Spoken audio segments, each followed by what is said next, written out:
એકેડમીમાં આપનું હાર્દિક સ્વાગત છે। આજે આપણે રિઝનિંગના એસએસસીના પ્રશ્નો લઈને આવ્યા છીએ જે હમણાંની પરીક્ષામાં પૂછાઈ ગયેલા છે। વિદ્યાર્થી મિત્રો, તમને પણ જ્યારે પણ અમે વિચારી રહ્યા છીએ પોલીસ કોન્સ્ટેબલ અને ઇન્ડિયન આર્મીના પણ જૂના પેપર અમે લઈને આવી, આરપીએફના પણ પેપર લઈને આવી, તો એના માટે ચેનલને સબસ્ક્રાઇબ કરો તો મજા આવશે। આગળ વધી વિદ્યાર્થી મિત્રો, એસએસસીમાં હમણાંની પરીક્ષામાં બહુ સારા સારા પ્રશ્ન પૂછાઈ ગયા છે। એમાં એક રીઝનિંગમાં હમણાં કેલેન્ડરમાંથી પ્રશ્ન પૂછાણો કે ભાઈ 12 માર્ચ 2008 રવિવાર હોય તો 13 માર્ચ 2009 શું હોય? વિદ્યાર્થી મિત્રો, કેલેન્ડરમાં તમારે આ ટાઈપ 1 માંથી છે કે જેમાં તમે જોયું હશે કે 12 માર્ચ 12 માર્ચ 12 માર્ચ 12 માર્ચ એટલે 13 માર્ચ છે, બરાબર છે। તો આપણે કાઈ કરવાનું નથી, 12 માર્ચ 2008 થી 12 માર્ચ 2009 ની પહેલા વાત કરીએ, બરાબર છે। તો વિદ્યાર્થી મિત્રો, અહીંયા આ જે ટાઈપની વાત કરું છું 12 માર્ચ 2008 થી 12 માર્ચ 2009, 12 માર્ચ 12 માર્ચ, તો તમે વિદ્યાર્થી મિત્રો જોયું હશે કે વર્ષ પતે એટલે કા +1 આવે કા +2 આવે। હવે તમે એમ કહો કેમ છે? તમે જોયું છે કે આ મહિને આ વર્ષે તમારો જન્મદિવસ સોમવારે હોય તો એક વર્ષ પછી તમારો દિવસ જન્મદિવસ કા મંગળવારે આવશે કા બુધવારે આવશે, એટલે કે કા +1 થશે કા +2 થશે। હવે +1 ક્યારે થાય અને +2 ક્યારે થાય? જ્યારે પણ લીપ વર્ષ હોય અને એની અંદર ફેબ્રુઆરી આવતો હોય તો +1 થાય। હવે જો 12 માર્ચ 2008 પહેલા બેમાં કોઈ લીપ વર્ષ છે? હા, 2008 લીપ વર્ષ છે। ઓકે, લીપ વર્ષ છે, લીપ વર્ષ છે અહીંયા આવે છે રવિવાર, 2008 લીપ વર્ષ છે, પણ ફેબ્રુઆરી ક્યાં આ બેની વચ્ચે ક્યાં આવે? તો તેમ કે છે ફેબ્રુઆરી તો 2009 માં આવશે। 12 માર્ચ 2008 થી લઈને 12 માર્ચ 2009 સુધી તમે ચાલુ કરો તો ફેબ્રુઆરી 2009 માં આવે ને ફેબ્રુઆરી લીપ વર્ષમાં આવે કે ના? ફેબ્રુઆરી લીપ વર્ષમાં નથી આવતી, સામાન્ય વર્ષમાં આવે છે, તો +1 એટલે કે જવાબ આવશે સોમવાર। આપણે પૂછ્યું છે 13 માર્ચ, તો 13 માર્ચ ક્યારે આવે વિદ્યાર્થી મિત્રો? તમે કહીશો મંગળવાર। બસ ધારો કે લીપ વર્ષ 2008 ની અંદર આવે તો જવાબ +2 કરે। તમારે ખાલી એ જ જોવાનું છે કે ભાઈ પહેલા તો લીપ વર્ષમાં છે કે નહીં। ધારો કે લીપ વર્ષમાં હોય, તો લીપ વર્ષમાં હોય તો ફેબ્રુઆરી અંદર છે કે નહીં? ધારો કે ફેબ્રુઆરી હોય તો +2, ફેબ્રુઆરી ન હોય તો +1। આ મેથડ કેના માટે છે? 12 માર્ચ 12 માર્ચ એટલે કે ક્રમિક દિવસ ક્રમિક વર્ષ, સેમ દિવસ સેમ વર્ષ ક્રમિક વર્ષ, સેમ દિવસ એટલે સમાન દિવસ સમાન મહિનો। આ મેથડ કેના માટે છે? સમાન દિવસ સમાન મહિનો અને ક્રમિક વર્ષ। જ્યારે પણ આ મેથડ પૂછાય ત્યારે તમારો જવાબ કા +1 આવશે કા +2 આવશે। વિદ્યાર્થી મિત્રો, આગળ વધી વિદ્યાર્થી મિત્રો, બહુ સારો પ્રશ્નમાંનો એક પ્રશ્ન છે। તમે વિદ્યાર્થી મિત્રો, તમને હું 10 સેકન્ડ આપું છું। વિદ્યાર્થી મિત્રો, કેટલી સેકન્ડ આપું છું?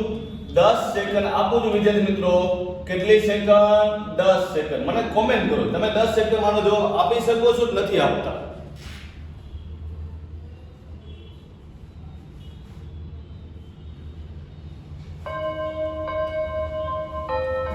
વિદ્યાર્થી મિત્રો, 10 સેકન્ડ થઈ ગઈ છે, તમારો જવાબ આવ્યો છે? મને પૂછ્યું છે, શું કીધું છે કે ભાઈ તમારે આમાંથી કયો વિકલ્પ ખોટો છે જોવાનું છે। વિદ્યાર્થી મિત્રો, અહીંયા તમને એટલી ખબર હોવી જોઈએ કે સ્વર કીને કહેવાય અને વ્યંજન કીને કહેવાય। સ્વર એટલે એ આઈ ઓ યુ આગળના, તો આની અંદર સ્વર છે, આની અંદર સ્વર છે, આની અંદર એ સ્વર છે, કેમાં સ્વર નથી? સી, તો અલગ આ પડે છે। આ રીતે વિચારવાનું હતું વિદ્યાર્થી મિત્રો। તો આ રીતે પણ પ્રેક્ટિસ કરેલી હોય તો તમને વાંધો ન આવે। આ પ્રશ્ન હમણાંની એસએસસી ના પ્રશ્નમાં પૂછાઈ ગયેલો છે। આગળ વધી વિદ્યાર્થી મિત્રો, શું કીધું છે તે 104 જેમ 13 ડબલ જેમ 152 પછી શું? તો વિદ્યાર્થી મિત્રો, બહુ ઈઝી છે। 13 18 104 એટલે 19 અઠા 152. જવાબ આવશે 19. બહુ ઈઝી પ્રશ્ન હતો એટલે એમાં ટાઈમ વેસ્ટ કર્યો નહીં. વિદ્યાર્થી મિત્રો લુપ્ત સંખ્યા શોધવાની છે, આયાની સંખ્યા શોધવાની છે. આ ટાઈપ નવીન છે. કેમ નવીન છે? તો આને આ મેટ્રિક્સ આપેલો છે. તમે જે વિદ્યાર્થી મિત્રો ડિપ્લોમા સાયન્સ કરેલો છે ને ખ્યાલ હશે આ મેટ્રિક્સ પૂછેલો છે. મેટ્રિક્સમાં સિમેટ્રિક મેટ્રિક્સ છે એટલે શું છે એમાં બહુ ડીપમાં ન જવું હોય તો તમને સમજાવું કે આ આખી લો 0 છે. બરાબર વિદ્યાર્થી મિત્રો? ઓકે. હવે આયા છે ને એની વિરુદ્ધ નિશાની છે. એક તો -1, બે તો -2. -1 તો આ શું આવશે વિદ્યાર્થી મિત્રો? 1. જવાબ આવશે 1. તમે બીજી રીતે પણ કહી શકો, આનો સરવાળો કરો, આનો સરવાળો કરો, એવી રીતના પણ તમે જઈ શકો છો, પણ થોડુંક લાંબુ પડશે. આ મેટ્રિક્સ છે ને આનો જવાબ આવશે 1. એટલે વિદ્યાર્થી મિત્રો લુપ્ત સંખ્યા શોધવાની છે, અલગ રીતે પૂછેલું હતું અને મેં લીધેલું છે તો તમને ખ્યાલ આવી જાય. બરાબર વિદ્યાર્થી મિત્રોના પછીનો પ્રશ્નમાં શું આપેલું છે? ગેટ એટલે કે GATE મુજબ તમને આપેલું છે JOFB. બીજું એક આપેલું છે IDLF બરાબર આપેલો છે JGID. અને તમને પૂછેલું છે વિદ્યાર્થી મિત્રો, તમને પૂછેલું છે કે ભાઈ મિલ્ક નું શું થાય? MILK નું શું થાય? MILK નું શું થાય? વિદ્યાર્થી મિત્રો મેં તમને કીધેલું હતું કે ABCD તરત લખી લેવાની છે. તમને ખબર પડશે કે ભાઈ G કેટલામાં નંબરે છે? 7મા નંબરે છે. A છે પહેલા નંબરે છે. T છે 20મા નંબરે છે. E છે 5મા નંબરે છે. B છે બીજા નંબરે છે. F છે 6મા નંબરે છે. O વિદ્યાર્થી મિત્રો O છે 15મા નંબરે છે અને J છે એ 10મા નંબરે છે. ગાઈસ શ્રેણી દેખાય છે વિદ્યાર્થી મિત્રો? 7 - 5 જવાબ આવે 2. એક વિદ્યાર્થી મિત્રો 7 - 5 જવાબ આવે -5 કઈ? હવે a માંથી 6 એટલે કે a + 5 જવાબ આવે 1. બરાબર છે. 20 માંથી -5 જવાબ આવે O. આ આવશે +5 એટલે કે સિરીઝ બને છે -5 + 5 -5 5 +5. વિદ્યાર્થી મિત્રો ઓકે. હવે k - 5 k ઓકે આયા આવશે -5 +5 -5 +5. k કેટલામાં નંબર છે વિદ્યાર્થી મિત્રો? ફટોફટ k આવશે 11મા નંબરે. વિદ્યાર્થી મિત્રો k કેટલામાં નંબર આવશે? 11મા નંબરે છે. તો 11 + 5 16. વિદ્યાર્થી મિત્રો અહીંયા આવશે p. ઓકે p વાળું કેટલા છે ભાઈ? આ નથી. જવાબ પતી ગયું. આલો હવે વચ્ચેનું કરાય કેમ કે બે બાજુ h છે એટલે એ આપણે કરવા બેહાય નહીં. i કેટલામાં નંબરે છે વિદ્યાર્થી મિત્રો? ફટોફટ 9 માં શું કરવાનું છે? 5 + 5 એટલે જવાબ આવશે 14. 14મા નંબરે શું આવે છે વિદ્યાર્થી મિત્રો? n. તો જવાબ આવશે pn. વિદ્યાર્થી મિત્રો નો સમજાય તો મને કોમેન્ટ કરજો. એક જ સિરીઝ કરીને ફટોફટ આગળ વધવાનું છે વિદ્યાર્થી મિત્રો. શું આપેલું છે આપણે? 3 12 પ્રશ્નાચિહ્ન 39 57 અને 78. હવે આ બે વચ્ચેનું ડિસ્ટન્સ છે 9. આ આપણે શોધવાનું છે. આ પણ આપણે શોધવાનું છે. આ બે વચ્ચેનું ડિસ્ટન્સ છે 18 અને આ બે વચ્ચેનું ડિસ્ટન્સ છે 21. ઓકે તો આપણે આ શોધવાનું છે કે ભાઈ અહીંયા શું હોવું જોઈએ. બરાબર છે વિદ્યાર્થી.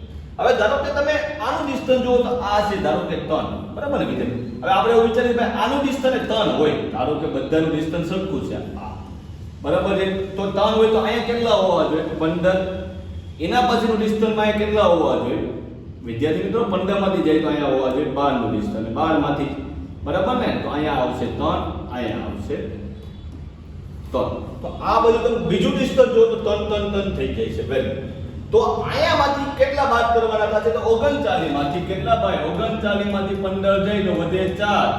અહીંયા જાય તો 24. તો અહીંયા હશે 24. તો હવે તમે જોઈ લો.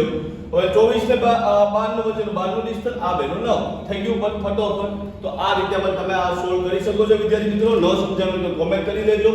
આગળ વધી વિદ્યાર્થી મિત્રો, આગળ વધી મિત્રો શું આપેલું છે? y u v d m p નું આપેલું છે u. શું આપેલું છે વિદ્યાર્થી મિત્રો? v u y b m d. હવે તમે જોવો તો ભાઈ y પહેલા છે છેલ્લે ગયું. હા બહુ ઈઝી થઈ. હા કે ના વિદ્યાર્થી મિત્રો? બહુ ઈઝી, વચનું એમને એમ છે. ઓકે, તો પહેલા ઈ આવશે. હા કે ના? આ મુજબ પહેલા ઈ આવે તો ઈ વગરના છે કાઢી નાખો. ઓકે, છેલ્લે શું આવશે? બી આવશે. છેલ્લે બી વગરના આવે કાઢી નાખો. બસ જવાબ. આ રીતે તમે ફટોફટ જવાબ દઈ શકો છો. તમારે ટાઈમ વેસ્ટ ઓછો કરવાનો છે, આખે કોઈ સોલ્વ કરવાનો છે જરૂર નથી. વિદ્યાર્થી મિત્રો આગળ વધી એના પછીનો પ્રશ્ન બહુ એમસીક્યુ ઉપરથી પણ જવાબ આવે. કઈ રીતે? હવે જો હું કીધું એ બી નો ભાઈ છે, એ પોઝિટિવ થયો, એ બી નો ભાઈ છે, એ પોઝિટિવ થયો, બી સી નો પુત્ર છે, ઈ ડી ની બહેન છે, તો એનો ઈ સાથે સંબંધ. ઈ સાથે સંબંધ પૂછ્યો એટલે કે ઈ છે એને શું કહેશે? હવે ઈ પોઝિટિવ છે વિદ્યાર્થી મિત્રો, ઈ પોઝિટિવ છે એટલે માં તો ન બને, એ નેગેટિવ થઈ ગયું. બહેન પણ ન બને, નેગેટિવ થઈ ગયું. પત્ની પણ ન બને, નેગેટિવ થઈ ગયું. જવાબ આવ્યો બાર. કાઈ સોલ્વ કરવાનું નથી, ખાલી તમને એટલી ખબર હોવી જોઈએ ને તમે આ પુરુષ છે તો તમારો જવાબ આવી જાય. આગળ વધી વિદ્યાર્થી મિત્રો, બે ની વિપરીત દિશામાં કયો અંક આવે? આના પહેલા પણ આપણે કીધું હતું કે તમારે શું જોવાનું છે કે વિદ્યાર્થી મિત્રો આમાં ટાઈપ 2 છે. જો તો ટાઈપ 2 છે. હવે આમાં તમારે શું છે કે તમારે બે વસ્તુ સરખી હોય ને, ધારો કે જો અહીંયા આ પણ વસ્તુ એક પણ છે સિમિલર, 5 પણ છે, એક પણ છે, 5 પણ છે. જો બે વસ્તુ સિમિલર હોય તો 4 ની સામે ઓટોમેટિક 3 થઈ જાય વિદ્યાર્થી. બરાબર? હવે આ બે ની વચ્ચે તમે જોવો તો અહીંયા 3 પણ સિમિલર છે, 5 પણ સિમિલર છે એટલે 1 ની સામે 6 થઈ જશે વિદ્યાર્થી. તો 1 ની સામે 6 થઈ જશે. હવે કોમન સેન્સ વાપરો તો 2 ની સામે શું હોય? હવે આપણે અગર હોય કેટલા વિદ્યાર્થી મિત્રો? જો 3 આવી ગયું, 3 કેની સામે છે? 4 ની સામે છે. બરાબર છે? Very good. 1 પણ આવી ગયું, એ 6 ની સામે છે. 2 ની સામે શું હશે? 5 હશે વિદ્યાર્થી. 2 ની સામે શું હશે? 5 હશે વિદ્યાર્થી મિત્રો. આને પહેલા ટાઈપ 1 શીખી ગયા, ટાઈપ 2 નો પ્રશ્ન છે. આગળ વધી શું આપેલું છે વિદ્યાર્થી મિત્રો? STPVU. વિદ્યાર્થી મિત્રો અમે તમે એક વસ્તુ જો કે ભાઈ છેલ્લી લાઈનમાં બધું અલગ અલગ છે. હા, તો બસ પહેલા બધે ભૂલી જાવ ભાઈ, પહેલા બેને ભૂલી જાવ ભાઈ, પહેલા બેને ભૂલી જાવ. TUVWX જવાબ આવી ગયો ભાઈ. TVUWX. વિદ્યાર્થી મિત્રો ઘણીવાર કોમન સેન્સ વાપરો, છેલ્લો શબ્દમાં બધે અલગ છે તો મેં છેલ્લા શબ્દને પહેલા લીધો, એ રીતે જોવાનું. બરાબર વિદ્યાર્થી મિત્રો? આ રીતે પહેલા શબ્દ કેમ લીધો? પહેલા શબ્દમાં આ કોમન આવી જાય છે વિદ્યાર્થી મિત્રો, બીજા શબ્દમાં આ કોમન આવે તો મારે શું કરવું પડે કે ભાઈ બે વાર આખું સોલ્વ કરવું પડે. પણ છેલ્લો શબ્દ બધેમાં અલગ હતો તો મેં પહેલા સૌથી પહેલા છેલ્લા શબ્દને શોધ્યો. તો છેલ્લા શબ્દમાં આવે છે X, તો જવાબ આવી ગયો ઓપ્શન ડી. બસ બહુ કોમન સેન્સ વાપરવાની છે વિદ્યાર્થી મિત્રો. આગળ વધી મસ્ત પ્રશ્ન છે. શું બીજું? આકૃતિમાં સીધી રેખા જો ગોઠવાની છે અને કેવી? ઓછામાં ઓછી સંખ્યા હોવી જોઈએ. સીધી રેખા કેવી હોય છે કે વિદ્યાર્થી મિત્રો? આને પણ સીધી રેખા કહેવાય, આને પણ સીધી રેખા કહેવાય અને આને પણ સીધી રેખા કહેવાય. પરંતુ આપણે આકૃતિમાં તો આ છે એટલે આ આપણે કન્સિડર કરવાની નથી. તો આની ઓછામાં ઓછી જો કોઈ રિપીટ થવી જોઈએ નહીં. તો ગણી લે ભાઈ, કાઈ બહુ ઈઝી છે. પહેલા આપણે ઊભી રેખા શોધી કે આડી રેખા શોધી? તમે એમ શોધી તો સાહેબ આડી શોધો. હાલો તો ભાઈ આ એક જોજો ભાઈ, આ એક પણ આવી ગયું, આ બે આવી ગયું, 3 આવી ગયું, 4 આવી ગયું, 5 આવી ગયું, 6 છે. હવે ઊભી રેખા એટલે કે આડી રેખા તો 1 2 3 4 5 6 7 6 ને 6 12 ને 13 જવાબ આવશે વિદ્યાર્થી મિત્રો 13. ન સમજાય તો વિદ્યાર્થી મિત્રો કોમેન્ટ કરજો. બહુ ઈઝી પ્રશ્ન હતો, આવો પ્રશ્ન તો પૂછાવા. મિત્રો આમાં કેટલા ત્રિકોણ છે? આની અંદર કેટલા ત્રિકોણ છે વિદ્યાર્થી મિત્રો? તો કાઈ નથી ભાઈ વિદ્યાર્થી મિત્રો, નાના નાના ત્રિકોણ કરો ને તમને ખબર પડી જાય. આની અંદર કેટલા ત્રિકોણ છે તો પહેલા તો તમે ગણશો તો આની અંદર 5 ત્રિકોણ આવે. કઈ રીતે? તો ભાઈ 1 2 3 4 અને આખું 5. બરાબર છે? 5 ત્રિકોણ આવ્યા એટલે આ બેના 5, આ બેના 5, આ બેના 5 એટલે કેટલા થયા વિદ્યાર્થી મિત્રો? 15 ત્રિકોણ આ થયા વિદ્યાર્થી મિત્રો. હા, તો 15 થી ઓછા વાળો તો જવાબ થઈ ગયા, જવાબ આવ્યો 17. ધારો કે તમારે ગણવા છે તો 16મો આ અને આ આવ્યો 17મો. બરાબર છે? એટલે +2 તો જવાબ આવશે 17 ત્રિકોણ વિદ્યાર્થી મિત્રો. વિદ્યાર્થી મિત્રો ન સમજાયા હોય એવું હોય તો અમને કોમેન્ટ કરજો વિદ્યાર્થી મિત્રો. આના પછીનો પ્રશ્ન છે સંતરા, શાક અને ગાજર વિદ્યાર્થી મિત્રો કેમાં આવે? વેન આકૃતિ બનાવવાની છે વિદ્યાર્થી મિત્રો. સંતરા, શાક અને ગાજર. તો વિદ્યાર્થી મિત્રો સંતરા છે ફ્રૂટ છે, ગાજર છે શાક છે. વિદ્યાર્થી મિત્રો ગાજર શાકમાં આવે, ખાસ ધ્યાન રાખો.